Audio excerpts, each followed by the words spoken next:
이재명은 왜 낙선했는가? 혹시 대장동 때문일까요? 아니면 형수욕설? 저는 아니라고 생각합니다. 바로 부동산 때문입니다. 그렇다면 부동산 문제로 인해 이재명이 낙선한 것은 논리적으로 타당한가? 아니요. 저는 웃기는 일이라고 생각합니다. 문재인 정부 동안 부동산의 급상승이 있었죠. 사실상 그것을 이유로 정부를 흔드는 여러 기사들이 나왔고 대중들이 그에 동조하여 집값을 낮추라는 요구가 들끓었습니다. 그런데 사실 생각해 보십시오. 집값이 폭등한 것에는 양면성이 있습니다. 반은 박탈감 때문에 반대해야 할 상황이 맞지만 나머지 반은 부자가 되어 좋아하는 상황이어야 한다는 점이죠. 그런데도 부동산이 높아졌던 그 상황은 민주당 정부에게 무조건적인 악재로만 작용했습니다. 왜 그랬을까요?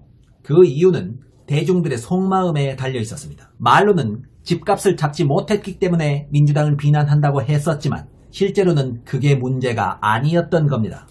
실제로는 그 누구나 집값이 높아지는 것을 좋아합니다. 정확히 남의 집값이 높아지는 게 아니라 내 집값이 높아지는 것을 좋아한다. 이게 딱 정확한 기술입니다.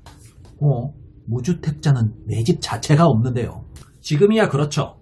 하지만 무주택자 역시 나도 집이 생긴다면 그 집이 막 오르기를 바라지 집이 내리기를 바라지 않습니다. 집을 갖기 이전에 아주 잠시 집값이 저렴하길 바라는 일시적인 순간이 있는 것일 뿐이지 집을 잡았다 하면 집이 막 폭등해버리기를 바랍니다. 내가 집을 잡기만 한다면 이렇게 저렇게 재테크를 해서 대출도 이렇게 저렇게 막 받아서 나도 옆에 사람처럼 자산 한번 불려봐야지 하고 장밋빛 미래를 설계하고 있는 게 바로 현실적인 무주택자의 모습입니다. 결국 궁극적으로는 유주택자나 무주택자나 집값이 오를 수 있는 정책적 환경이 원활하게 갖춰져 있는 상황을 선호합니다.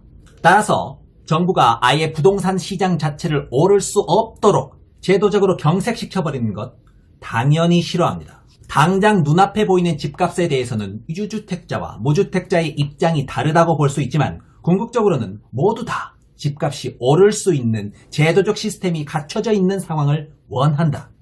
이게 대중의 진정한 속마음입니다. 자, 그 진정한 마음의 흐름을 읽었다면 어떻게 행동해야 하겠습니까?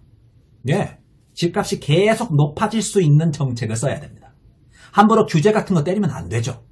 집값 내려달라는 저 과장된 아우성을 곧이곧대로 듣고 집값이 진짜 내려가도록 규제를 막 쏟아부으면 당연히 싫어합니다. 진정 무주택자가 싫어하는 상황은 바로 다음과 같습니다. 첫 번째로 그들이 분노하는 지점. 1차적으로는 내 옆에 사는 유주택자가 갑자기 떼부자가 되는 그 상황, 배 아파 죽겠는 상황. 그런데 그 꼴을 보고 있노라니 나도 늦기 전에 빨리 집으로 돈놀이를 해서 부자가 되고 싶어져. 그래서 나도 이제 부동산에 눈 좀 뜨고 뭔가 막 해보려고 했더니 이놈의 정부가 대출도 막 막아버리네. 세금도 마구 때려버리고 각종 규제 폭탄을 막 쏟아내는 상황. 아니 이 미친 정부가 지금까지 가만히 있다가 다른 사람 다 부자 되게 해주고 내가 뭐 좀 해보려니까 대출 막아버리고 세금도 마구 때려? 이거 완전 서민들 사다리 거듭하는 거 아니야? 계층 사다리. 라면서 분노를 쏟아붓는다는 것이죠. 그렇다면 유주택자가 정부를 욕하는 심리를 또 한번 봐볼까요? 상식적으로 생각을 해보면 정부가 부동산을 폭등시켰다면 내 자산을 정부가 부풀려 준 거니까 정부한테 고마워해야 되잖아요. 그런데 막상 내 재산이 올라간 건 정부 덕이 아니라 그냥 당연한 거고 그냥 내 운이 좋았던 것이고 정부가 나서서 그 자산 거품을 꺼뜨리려고 각종 정책을 내놓으려고 하자 이놈의 정부가 나를 옥죄려고 하는구나. 아니 왜 공권력이 사유재산을 마구 짓밟아. 이놈의 정부는 집 가진 놈들을 무슨 적폐 취급을 하면서 종합부동산세를 때려서 돈 뜯어가고 양도소득세 때려서 수익을 다 줄여놓고 더 이상 돈놀이를 못하게 대출 다 막아놓고 뭐 재건축 재개발 못하게 초과이익 막 환수해가고 짜증나 죽겠어 이 빨갱이 문재양 정부. 이렇게 된다는 거죠. 결국 유주택자나 무주택자나 본질적으로 싫어하는 것은 바로 이 규제입니다. 내 눈앞에 놓여있는 현 시점 집값에 대해서는 물론 호불호가 갈립니다. 하지만 정부 규제에 대해서는 부동산이 올라갈 수 있는 시스템을 갖추는 부분, 그 부분에 있어서는 유주택자나 무주택자나 입장이 동일하다는 것이죠. 사실 그 욕망의 구도를 보수당 사람들은 잘 알고 있었어요. 국민의힘은 이런 대중들의 욕망의 모순을 잘 알고 잘 대응했습니다. 그 당 의원 대부분이 땅 투기로 돈을 벌어서 부자가 되셔서 의원 배지를 다신 분들이다 보니 사람들의 욕망을 캐치하여 정책에 반영시키는 그 능력, 그거 하나만큼은 매우 탁월하십니다. 그들은 일단 집 없는 사람들의 입장에서 목소리를 내는 척 하죠. 하지만 그들은 알고 있습니다. 무주택자들이 진정 마음 깊이 원하는 것은 공평하게 모두가 집으로는 돈을 벌지 못하는 평등사회인 게 아니라 자신에게도 기회만 오면 부동산 대박을 꿈꿀 수 있는 바로 그런 상황, 그것이라는 것을. 이걸 제대로 파악하고 있는 보수당 분들은 말로는 부동산 폭등을 비판하면서 실제로는 돈놀이 할 수 있는 기회를 잘 깔아주는 정책을 노골적으로 펴니다. 그래서 당선된 게 바로 오세훈 시장 아니십니까? 말로는 집값을 폭등시킨 민주당을 심판하겠다면서 재건축 규제를 모두 풀어주겠다고 공약을 합니다. 재건축 규제를 모두 풀어주겠다는 것이 무슨 말입니까? 집 새로 지어서 폭등시켜주겠다는 거예요. 돈 넣고 돈 먹기 놀이를 할 수 있도록 새 판을 깔아주겠다는 겁니다. 심하게 모순적이죠.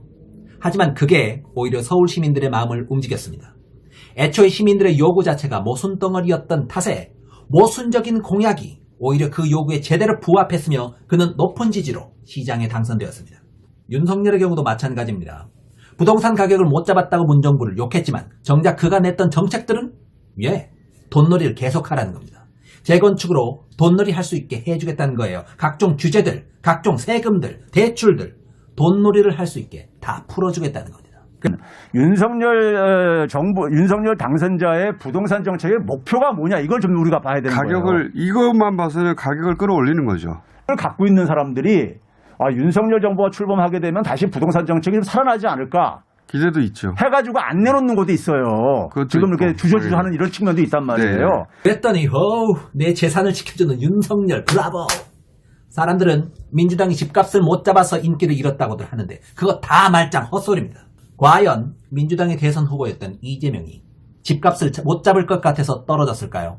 절대 아닙니다. 오히려 이재명이 집권하면 집값을 진짜로 때려잡아 버릴 것 같아서 이재명을 찍지 않았던 것입니다. 이재명 지사가 당선이 돼서 이제 정책을 강하게 이제 되자마자 팍 해가지고 100% 양도세. 예, 100% 양도세 빡 때리고 보유세 빡 때리고 그럼 버틸 사람 누가 있어요? 보유세 때리면 못 버텨요. 이재명 지사가 얼만큼 때릴지는 모르겠지만 할 수 있을 것 같아요. 예, 과도하게 때린다 이거잖아요. 그 난리 나는 겁니다. 뭔가 분명히 모순되죠. 민주당이 집값을 못 잡는다고 욕해놓고 진짜 집값을 잡을 정책이 등장하자 부동산이 폭락해버릴 것 같아서 이젠 이재명을 못 찍겠다? 자, 이 말도 안 되는 모순은 실제 눈앞의 현실입니다. 부동산 가격을 올려주고 계속 돈놀이판을 열어줄 후보는 당선이 되고 부동산 가격을 실제로 때려잡아버릴 후보는 떨어졌습니다. 그렇다면 대충 결론이 나오죠. 대중들이 집값을 내려달라면서 외쳤던 저 아우성 페이크다. 이면에 뭔가 드러나지 않는 실체적 욕망이 숨어 있었다. 사람들이 집을 사는 목적을 잘 모르고 있다. 우리 국민은 투자로 생각하고 있다. 자, 그렇다면 민주당과 이재명이 부동산 대처에 있어 잘못한 게 있다면 과연 무엇일까요? 바로 부동산을 낮춰달라는 요구를 너무 진정성 있게 듣고 규제를 너무 성실하게 때려서 돈놀이로 부자되고 싶은 불타는 욕망에 찬물을 끼얹어 버렸다는 바로 그 점이 진정 잘못했던 점입니다. 그리고 특히 이재명 후보는 반성하셔야 할 게 부동산을 낮춰달라는 요구를 너무 진정성 있게 듣고 정말로 부동산을 대폭락시켜버릴 수 있는 획기적 안을 진지하게 내놓아 버리셨다는 바로 그것입니다. 아니, 그렇게 획기적인 안을 내놓으면 어떻게 합니까? 진짜 집값을 단번에 때려잡아버리면 지지는커녕 폭동이 납니다. 나라가 뒤집혀버릴 수도 있어요. 정부의 강력한 개입으로 매수세가 과열되면 정부가 보유 물량을 무한정 풀어버리고 매도세가 과열되면 정부 돈으로 무한정 사버리겠다는 이 신박한 안을 이재명 후보가 내놓았죠. 주택 가격을 상한선과 하한선을 관리를 하고 집값이 내려가면 매입해서 임대주택으로 내놓고 집값이 폭등하면 매입했던 거를 시장에 내놔서 집값을 조정하겠다. 부동산 불로소득 100% 환수. 국토 마치 농산물 가격 안정을 위해 국가가 적극적으로 개입하여 과소 생산 또는 과잉 생산 시에 생산자를 보호하는 것과 매우 유사한 발상이죠. 농산물은 누구나 먹을 기회가 있어야 한다는 점에서 국가가 적극 개입하여 조절자 역할을 하기로 이미 사회적 합의를 거쳤습니다. 과거엔 쌀이나 농산물을 매점 매석하여 누군가는 굶어 죽는 이도 있었고 그 짓을 해서 떼돈을 버는 사람도 있었죠. 즉 생필품이 투기의 대상이 되다 보니 생기는 부작용이 엄청나게 발생했었다는 얘기입니다. 그런 부작용을 막기 위하여 생필품인 농산물의 경우에는 국가가 적극적으로 나서서 매점 매석을 막고 국가 예산으로 매수량과 매도량을 조절하는 역할을 한다는 것입니다. 이재명의 부동산 정책은 농산물 안정의 방법론을 부동산에 적용시켜버린 진정 부동산 폭등의 열기를 한 방에 잠재워버릴 수 있는 파격적인 안이었다고 생각합니다. 하지만 개인적으로는 그랬으면 안 되는 것이었다고 생각합니다. 왜냐하면 지난 정권 내내 집값을 내려라 하는 그 아우성의 이면에는 모순적인 욕망이 분명히 내재해 있었고, 사실 진정으로 국민들이 요구하는 것은 주택시장을 자본주의 시장에서 떼어버리라는 게 아니라 재테크 수단으로 남겨두긴 하되 내가 당장 재테크하기 좋은 환경을 좀 만들어달라, 바로 그것이었거든요. 집이 없는 사람들이 집값을 내려달라는 것도 다 그런 차원에서 내가 새 집을 마련하기 좋도록 집값이 현 시점에 낮았으면 좋겠다 라는 그 정도 말이었던 것이지, 정말로 집으로 재테크할 수 없는 사회를 만들어라, 집으로 재테크할 수 있는 길을 영원히 제도적으로 틀어 막아버려라 하는 말이 아니었다는 얘기입니다. 핵심을 파고들자면 한국 사회에서 주택은 주거의 목적뿐만이 아닌 투자의 목적도 함께 있어야 한다는 게 진정한 대중들의 요구였습니다. 그 이면에 흐르는 올려달라 하는 욕망의 외침을 듣지 못했던 게 진정한 패인이 아니었나, 이재명이 떨어졌던 진정한 패인이 아니었나 저는 생각합니다. 그렇다면 과연 저는 대중들의 그런 모순적인 면이 꼭 잘못된 것이라고 보느냐? 꼭 그렇지만은 않습니다. 자본주의 사회에서 인간은 아예 정의되기를 합리적이고 이기적인 존재로 규정됩니다. 이기적일 수밖에 없는 게 자본주의 사회에서의 인간이며, 그것은 좋고 나쁘고의 문제가 아니라 그냥 존재하는 현상 그 자체입니다. 따라서 대중들 마음속 이면에 흐르는 욕망의 방향은 그 자체로 비난할 것은 못 된다라고 생각합니다.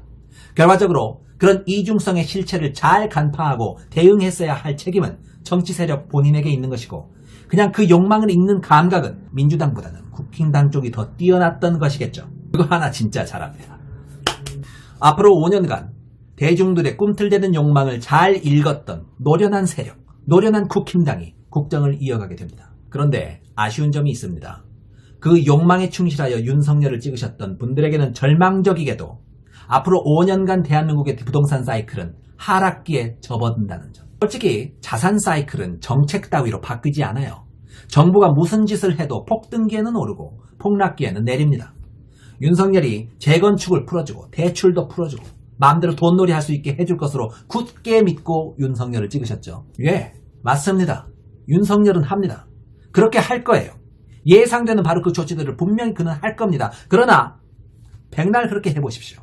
이미 하락이라는 큰 기조에 올라탄 이상 대한민국의 부동산은 적어도 앞으로 5년간 주구장창 하락할 것입니다.